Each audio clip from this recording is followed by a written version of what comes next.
নমস্কার শ্রোতা বন্ধুরা, আপনাদের সবাইকে স্বাগত জানাই আমার চিন্তা মোটিভেশন চ্যানেলে। আশা করি আপনারা সকলেই ভালো আছেন, সুস্থ আছেন এবং সাবধানে আছেন। পার্শ্ব একাদশীর ব্রত কবে পালন করতে হবে? 3রা সেপ্টেম্বর নাকি 4ঠা সেপ্টেম্বর বৃহস্পতিবার? আজকে আমরা এই ভিডিওর মাধ্যমে পার্শ্ব একাদশীর মাহাত্ম্য আলোচনা করব এবং কিভাবে এই একাদশী পালন করবেন। তো শ্রোতা বন্ধুরা, পার্শ্ব একাদশীর ব্রত খুবই মাহাত্ম্যপূর্ণ। আশা করি এই ভিডিওটি আপনাদের ভালো লাগবে। আপনারা ভিডিওটি প্রথম থেকে শেষ পর্যন্ত শুনবেন। যদি ভালো লাগে তাহলে অবশ্যই লাইক, শেয়ার, কমেন্ট করবেন। চলুন তাহলে এবার আসা যাক মূল পর্বে। ভাদ্র মাসে শুক্লপক্ষে এই একাদশী ব্রত পালন করা হয়। এই দিনে ভগবান শ্রী বিষ্ণু পার্শ্ব পরিবর্তন করেন বলেই একে পার্শ্ব একাদশী বা পরিবর্তিনী একাদশী বলা হয়। কারণ আষাঢ় মাসের একাদশীতে ভগবান শয়ন করেন, আর তার 2 মাস পরে এই ভাদ্র মাসের শুক্লপক্ষের একাদশীতে ভগবান পার্শ্ব বা দিক পরিবর্তন করেন। তাই এই একাদশী ব্রতের নাম হয়েছে পার্শ্ব একাদশী বা পরিবর্তিনী একাদশী। অত্যন্ত মহত্বপূর্ণ একাদশী। অবশ্যই আপনারা সকলেই করবেন এই পার্শ্ব একাদশীর ব্রত। কিন্তু এই একাদশী সারা পৃথিবীর ক্ষেত্রে বেশিরভাগ স্থানে 3রা সেপ্টেম্বর তথা বুধবার পালন করতে হবে, কিন্তু পশ্চিমবঙ্গে 4ঠা সেপ্টেম্বর এই একাদশী পালন করতে হবে। বৃহস্পতিবার করার কারণ হচ্ছে ব্রহ্ম মুহূর্তে একাদশী তিথি যুক্ত হচ্ছে। সেই ক্ষেত্রে একাদশী বৃহস্পতিবার করাই ভালো। শাস্ত্রে রয়েছে, যদি এই দিন ব্রহ্ম মুহূর্ত স্পর্শ পায় তাহলে দ্বিতীয় দিন বা পরের দিন উপবাসের ব্রত পালন করতে হয়। সেই সম্পর্কে শ্রী হরিভক্তি বিলাসে বিস্তারিত বর্ণনা করা রয়েছে।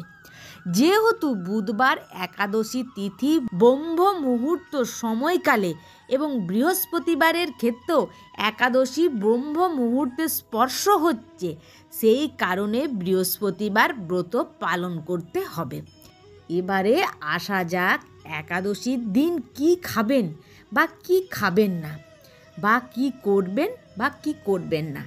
একাদশীর আগের দিন রাত্রি 12টার আগে খাওয়া দাওয়া শেষ করে অবশ্যই ব্রাশ করবেন এবং একাদশীর ব্রতের দিন অবশ্যই সকল প্রকার রবি শস্য বর্জন করবেন।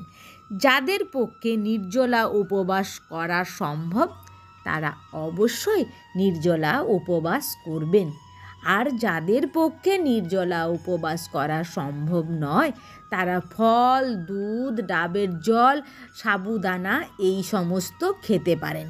কিন্তু কোনোভাবেই ডালিয়া, ওট, সুজি, সামা চাল, ডাল এই সমস্ত কিছুই খাবেন না, কেননা এইগুলো পঞ্চশস্যের মধ্যেই পড়ে।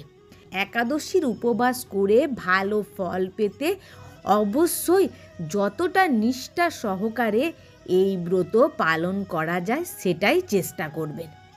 এই দিন ভগবানের কাছে প্রার্থনা করুন, মঙ্গল আরতি করুন এবং ভগবানের চরণে তুলসী পত্র ও পুষ্প অর্পণ করে পুজো করবেন। একাদশীর ব্রত পালন করে পারলে ভাগবত গীতা পাঠ করুন অথবা শ্রবণ করুন। এতে একাদশী উপবাসের মাহাত্ম্য দ্বিগুণ বেড়ে যায় এবং পরের দিন সঠিক সময়ে সঠিক নিয়মে পালনের ক্রিয়া সম্পন্ন করবেন।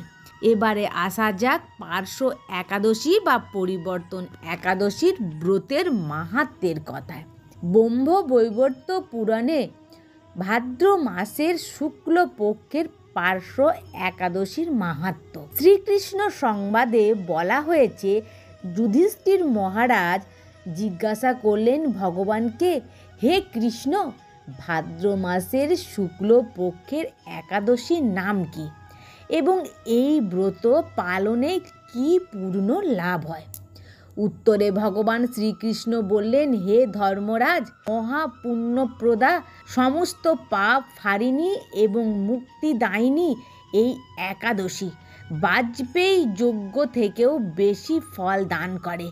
যে ব্যক্তি এই তিথিতে ভক্তি সহকারে ভগবান শ্রী বামনদেবের পুজো করেন তিনি ত্রিলোকে পূজিত হন। পদ্ম ফুলে পদ্মলোচন শ্রী বিষ্ণুর অর্চনকারী বিষ্ণুলোক প্রাপ্ত হন। সাহিত্য ভগবান এই তিথিতে পার্শ্ব পরিবর্তন করে, তাই এই একাদশীর নাম পার্শ্ব একাদশী বা পরিবর্তনী একাদশী। যুধিষ্ঠির মহারাজ বললেন, হে জনার্দন, আপনার এ সকল কথা শুনে আমার সন্দেহ পূর্ণরূপে দূর হয়নি। হে দেব, আপনি কিভাবে শয়ন করবেন বা কিভাবে পার্শ্ব পরিবর্তন করেন, আর চাতুর্মাস্য ব্রত পালনকারীর কি কর্তব্য এবং আপনার শয়নকালে লোকের কি করণীয়, এসব বিষয়ে বিস্তারিতভাবে আমাকে আপনি বলুন। আর কেনই বা দৈত্যরাজ বলিকে বেঁধে রাখা হয়েছিল তা বর্ণনা করে আমার সকল সন্দেহ দূর করুন। শ্রীকৃষ্ণ বললেন, হে রাজন, দৈত্যকুলে আবির্ভূত প্রহ্লাদ মহারাজের পৌত্র বলি আমার অতি প্রিয় ভক্ত ছিল। সে আমার সন্তুষ্টি বিধানের জন্য গো ব্রাহ্মণ পূজা ও যজ্ঞাদি ব্রত সম্পাদন করত, কিন্তু ইন্দ্রের প্রতি বিদ্বেষবশত সকল দেবলোক সে জয় করে নেয়। তখন দেবতাগণসহ ইন্দ্র আমার শরণাপন্ন হয়েছিল। তাদের প্রার্থনায় আমি ব্রাহ্মণ বালক বেশে বামন রূপে বলি মহারাজের যজ্ঞস্থলে উপস্থিত হলাম, আর তার কাছে আমি ত্রিপাদ ভূমি মাত্র প্রার্থনা করেছিলাম। সেই তুচ্ছ থেকে আরও শ্রেষ্ঠ কিছু সে আমাকে দিতে চাইলেও আমি কেবল ত্রিপাদ ভূমি গ্রহণে স্থির থাকলাম। দৈত্যগুরু শুক্রাচার্য আমাকে ভগবান রূপে জানতে পেরে বলি মহারাজকে ত্রৈদান দিতে নিষেধ করল, কিন্তু সত্যাশ্রয়ী বলি গুরুর নির্দেশ অমান্য করে আমাকে দান দিতে সংকল্প করল। তখন আমি এক পদে নিচের সপ্তলোক, আরেক পদে উপরের সপ্তভুবন অধিকার করে নিলাম। পুনরায় তৃতীয় পদে স্থান চাইলে সে তার মাথা পেতে দিল। আমি তার মস্তকে তৃতীয় পদ স্থাপন করলাম। তার আচরণে সন্তুষ্ট হয়ে আমি সর্বদা তার কাছে বাস করার প্রতিশ্রুতি দিলাম। ভাদ্র শুক্লপক্ষে একাদশীতে ভগবান শ্রী বামনদেবের এক মূর্তি বলি মহারাজের আশ্রমে স্থাপিত হয়।